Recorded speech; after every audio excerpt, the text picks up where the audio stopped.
ঠিক তেমনি ইসলাম রূপ ঘর ও নামাজ নামক খুঁটি ছাড়া টিকতে পারে না। যে ঠিকমতো নামাজ কায়েম করল সে ইসলামকে জারি রাখতে সাহায্য করল, আর যে নামাজ কায়েম করল না সে যেন ইসলামকে ধ্বংস করে দিল। কিয়ামতের দিন সর্বপ্রথম নামাজের হিসাব নেওয়া হবে। নামাজি ব্যক্তির হাত, পা, মুখমণ্ডল কিয়ামতের দিন সূর্যের আলোর মতো উজ্জ্বল হবে, কিন্তু বেনামাজির এর উল্টা ফল হবে এবং জাহান্নামী হবে।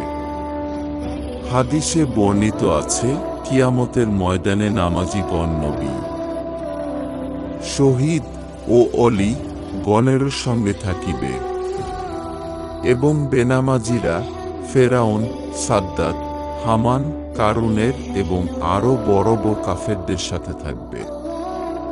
প্রত্যেক ব্যক্তির নামাজ পড়া একান্ত প্রয়োজন। নামাজ না পড়িলে আখেরাতে এবং দুনিয়ায় প্রচুর ক্ষতির সম্মুখীন হইতে হইবে। নামাজ কাহারও জন্য মাফ নাই। কোনো অবস্থায় নামাজ বাদ দেয়া জায়েজ নাই।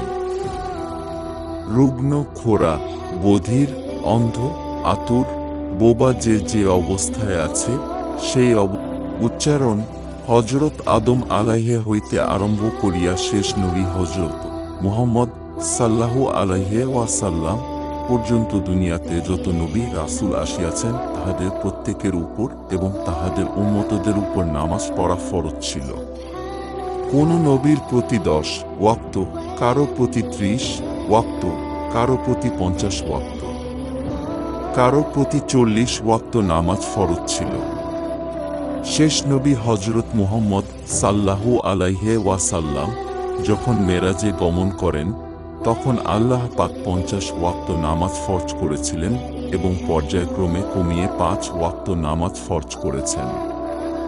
কিন্তু আখেরি জামানার উম্মতগণ 5 ওয়াক্ত নামাজ পড়িলেই 50 ওয়াক্ত নামাজের সওয়াব পাইবে। নামাজ আল্লাহ পাকের একটি উপহার। যাহারা আল্লাহ পাকের দেয়া এই উপহার অবহেলা করবে বা নবী করিম সাল্লাল্লাহু আলাইহি ওয়াসাল্লাম বলেছেন, 5 ওয়াক্ত নামাজ যেমন তোমাদের বাড়ির সামনে দিয়া প্রবাহিত একটি নদীর মতো। তোমরা যদি প্রতিদিন 5 বার ওই নদীতে গোসল করো তবে যেমন তোমাদের শরীরে কোনো ময়লা আবর্জনা থাকতে পারে না, তেমনি যে ব্যক্তি 5 বার নামাজ পড়ে কোনো প্রকার পাপ তাকে স্পর্শ করতে পারে না।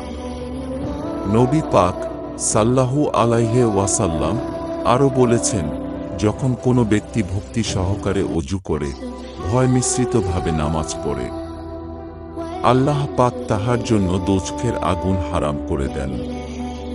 কিয়ামতের দিন নামাজি ওই ব্যক্তিকে দোজখের আগুন হইতে বাঁচাইয়া বেহেশতে নিয়ে যাইবে। নামাজ পড়ার সময় যদি কপালে ধুলা মাটি ভরিয়া যায় তবে তাহা পরিষ্কার করবে না, কারণ যতক্ষণ না মাটি কপালে থাকে ততক্ষণ আল্লাহ পাকের রহমত বর্ষিত হইতে থাকে। হযরত আদম আলাইহিসসালাম এর উপর ফজরের নামাজ, হযরত দাউদ আলাইহিসসালাম এর উপর জোহরের নামাজ, হযরত নামাজ আদায় করুক।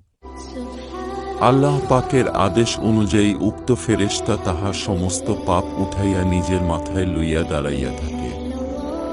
তারপর নামাজ পড়া শেষ হইলে ফেরেশতা বলে, হে আল্লাহ, আপনার বান্দার নামাজ পড়া শেষ হয়েছে, তাহার পাপগুলি এখন তাহার শরীরে ছাড়িয়া দেই।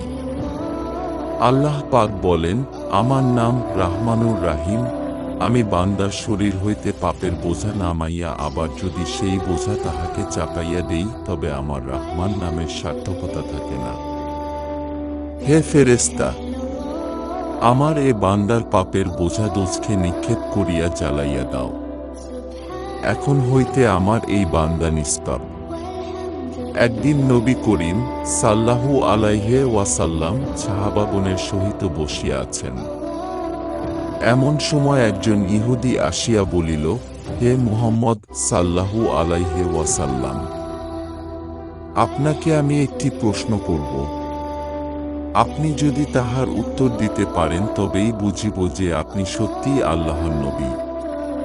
কেননা কোনো নবী ব্যতীত আমার এই প্রশ্নের উত্তর উত্তর কেহই দিতে পারবে না। তখন নবী করিম সাল্লাল্লাহু আলাইহি ওয়াসাল্লাম বলিলেন, তোমার প্রশ্ন কি? ইহুদি বলিল, আপনার ও আপনার উম্মতের উপর যে